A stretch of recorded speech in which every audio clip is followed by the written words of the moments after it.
Eh bien, c'est un format plus compact de la glargine U100 dans un volume réduit au tiers. Donc, on aura la même dose d'insuline, les mêmes unités dans un réduit qui sera dans un volume qui sera réduit au tiers. Donc, on aura en sous-cutané un dépôt qui sera plus petit, donc une diffusion qui sera plus progressive et plus constante. Vous voyez ici le dépôt de glargine U300 par rapport à la glargine U100 qui est plus petit, qui est le tiers, et avec une diffusion qui est beaucoup plus lente. Quel est le profil pharmacocinétique et pharmacodynamique de notre glargine U300? Eh bien, Becker l'a étudié chez des diabétiques de type 1 versus la glargine U100, qui est l'insuline basale de première génération de référence, chez des diabétiques de type 1. C'est une étude croisée monocentrique avec deux bras parallèles, des diabétiques de type 1 qui ont été mis sous glargine U300 et un autre groupe qui a été mis sous glargine U100. Au 8e jour, il a effectué un clan euglycémique de 36 heures, qui est le moyen, donc le clan euglycémique le plus efficace d'apprécier le profil pharmacocinétique, pharmacodynamique de l'insuline. Et là, ce qu'on retrouve dans ce schéma, c'est que la glargine U300 en vert a un profil beaucoup plus plat, beaucoup plus constant, et que même son action hypoglycémiante arrivait jusqu'à 36 heures. Qu'en est-il de sa variabilité? Vous savez, la variabilité est intimement liée au risque d'hypoglycémie. Elle a même été liée au risque de complications dégénératives du diabète, notamment les complications cardiovasculaires. Eh bien, toujours, Baker a évalué la variabilité de la glargine U300 chez des diabétiques de type 1 en comparaison à la glargine U100 dans deux groupes parallèles, et au 6e jour, il a effectué un clan euglycémique. Pour les résultats, il y avait moins de fluctuations intra-journalières ou interjournalières avec la glargine U300. On le voit ici dans le schéma, que ce soit durant la même journée, 6 heures par 6 heures, ou d'une journée à une autre, la variabilité de la glargine U300 était plus faible. Porcelletti aussi a confirmé ces résultats, toujours en comparant le profil pharmacocinétique pharmacodynamique de la glargine U300 versus la glargine U100 en utilisant des doses individualisées chez les patients diabétiques de type 1. Et là, les résultats étaient aussi les mêmes, avec un profil plus plat, plus stable et une moindre variabilité. Qu'en est-il de l'efficacité et de la sécurité de cette insuline glargine U300? Qu'est-ce qu'elle fait en matière de baisse de l'hémoglobine glyquée, du risque hypoglycémique, de la prise de poids, de la tolérance?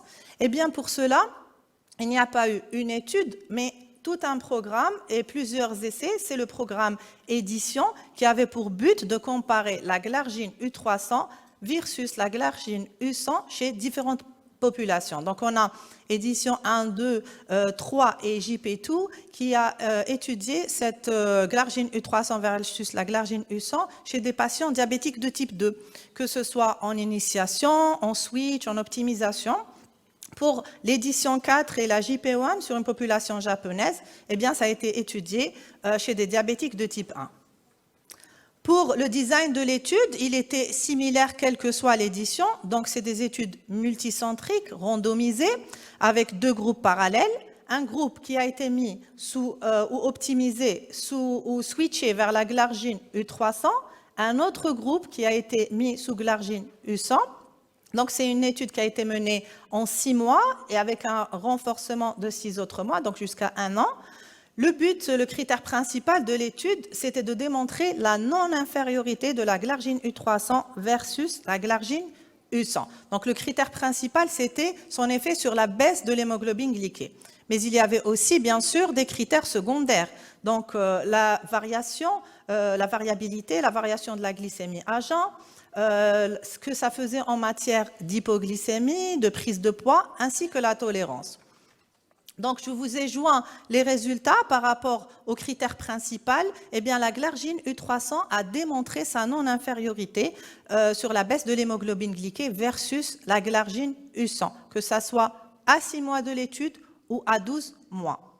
Par contre, la réduction similaire de l'hémoglobine glyquée, il y avait une incidence plus faible de l'hypoglycémie, notamment dans cette période de titration. Vous savez, la période de titration, c'est la période après laquelle on initie une insuline, c'est les 8 à 12 semaines.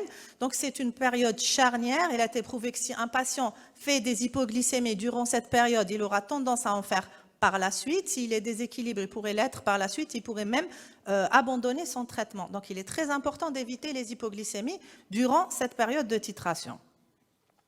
Là, je vous ai montré les études édition qui ont comparé la glargine U300 à la référence de première génération qui est la glargine U100.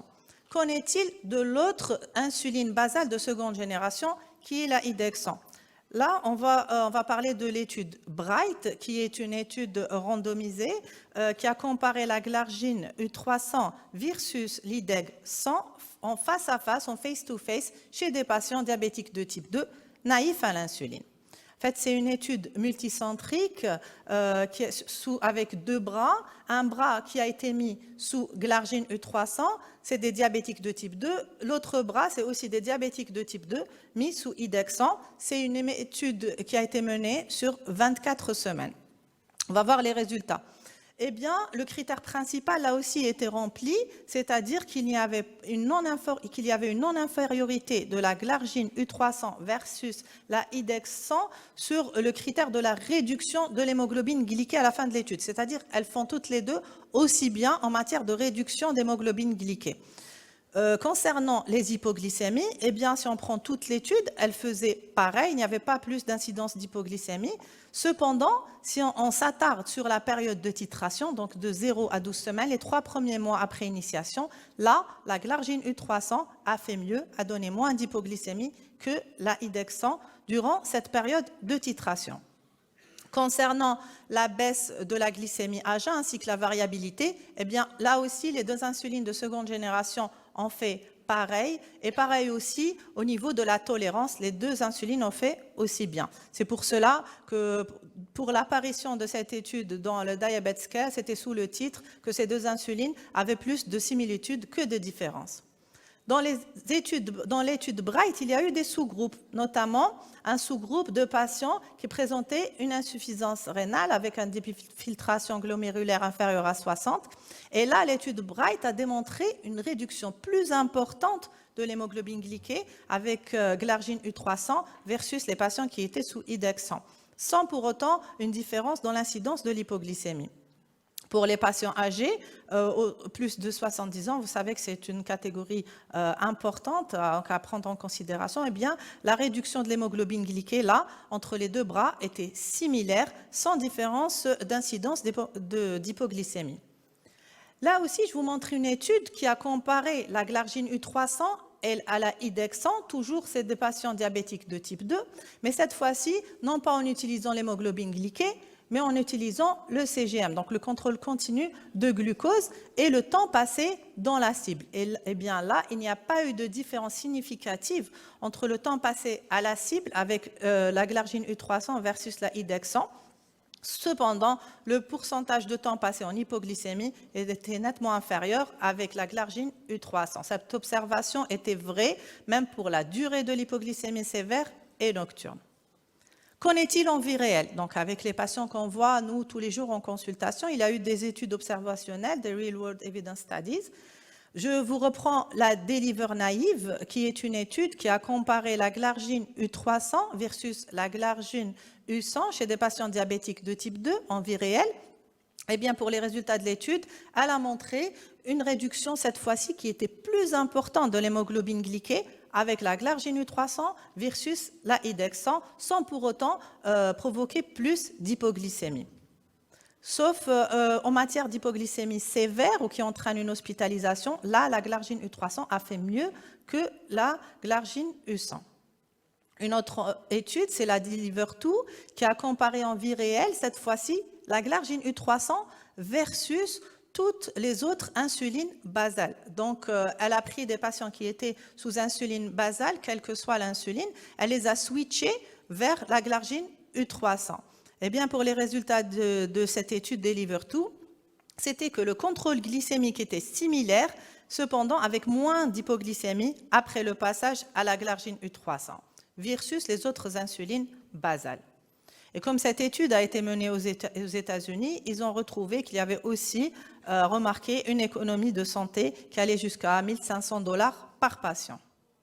Donc, si on résume les résultats en vie réelle, ils rejoignent les résultats du programme Édition, comme quoi cette insuline Glargine U300 est aussi efficace avec moins d'hypoglycémie, notamment d'hypoglycémie nocturne. Qu'en est-il de la flexibilité de cette Glargine U300?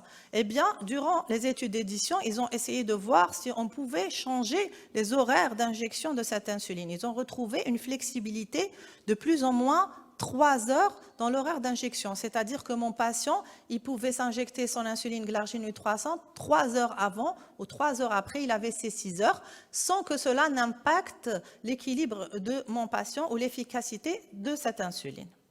Donc, ça fait un plus pour le patient. Il faut savoir aussi que cette Glargine U300 a été étudiée sur des diabétiques de type 1, des insuffisants rénaux, des personnes âgées, des femmes enceintes, ainsi que des enfants, des adolescents. Donc, et elle a montré son efficacité avec moins d'incidence d'hypoglycémie. Comment initier un patient à la Glargine de seconde génération, qui est la Toujeo, la Glargine U300? Eh bien, c'est toujours une injection par jour, avec cette flexibilité de plus ou moins 3 heures dont je vous parlais. Chez les patients diabétiques de type 2, on commence à 0,2 unités kilo, puis bien sûr, on va titrer comme on a toujours fait. Si on doit passer de la Glargine U100 versus la Glargine U300, là, ce qu'on fait, comme c'est des insulines qui ne sont pas bioéquivalentes, on commence, oui, à la même dose, mais après, bien sûr, il faudra titrer. Les études édition ont révélé qu'on pourrait avoir besoin de 10 à 18% de doses en plus en utilisant la Glargine U300. Bien sûr, j'insiste encore sur l'éducation thérapeutique du patient et de son entourage. J'anticipe là de vos questions peut-être, c'est est-ce qu'il n'y a pas un effet cumulatif de cette insuline Glargine U300, vu qu'elle a une action qui peut aller jusqu'à 36 heures, est-ce qu'il n'y aurait pas un effet cumulatif avec un risque d'hypoglycémie? Eh bien non, parce que, comme je vous l'ai dit, c'est une insuline à diffusion lente. Donc, je vous prends cet exemple. Si on injecte, par exemple, 30 unités, eh bien, 24 vont diffuser en 24 heures, mais 6 vont rester en sous-cutané. Le jour d'après, on réinjecte 30 unités, il y aura les 6 de la veille qui vont commencer à diffuser, plus les 24. Et c'est au bout de 48, voire 72 heures qu'on arrivera au steady state, c'est-à-dire qu'on aura la dose injectée qui va diffuser. Il y a aussi une autre question, pourquoi ce besoin de 10 à 18% de doses en plus avec la Glargine U300? Eh bien, ça pourrait être expliqué par le séjour plus lent de la Glargine U300 dans le tissu sous-cutané. Comme je vous ai dit, c'est un dépôt qui est plus compact, qui va rester plus longtemps. Mais aussi, cela était des résultats de l'étude édition. D'autres études que j'ai pu consulter n'ont pas montré ce besoin d'optimiser la dose de 10 à 18%. En conclusion, donc, la recherche actuelle sur l'insulinothérapie a abouti à la formulation d'insuline basale de seconde génération qui sont plus sûres, plus efficaces, notamment la Glargine U300 qui répond aux besoins des praticiens et des patients diabétiques en offrant un profil d'action plus étendu, plus stable, une diminution soutenue de la glycémie, un risque réduit d'hypoglycémie, une prise de poids moindre et une flexibilité du schéma posologique. Je finirai par ce concept qui est vieux mais qui reste d'actualité, qui est la personnalisation. Donc, je soigne un malade par la maladie. Avec surtout nos patients diabétiques, il faut optimiser la prise en charge et surtout personnaliser la prise en charge pour chaque malade. Et je vous remercie.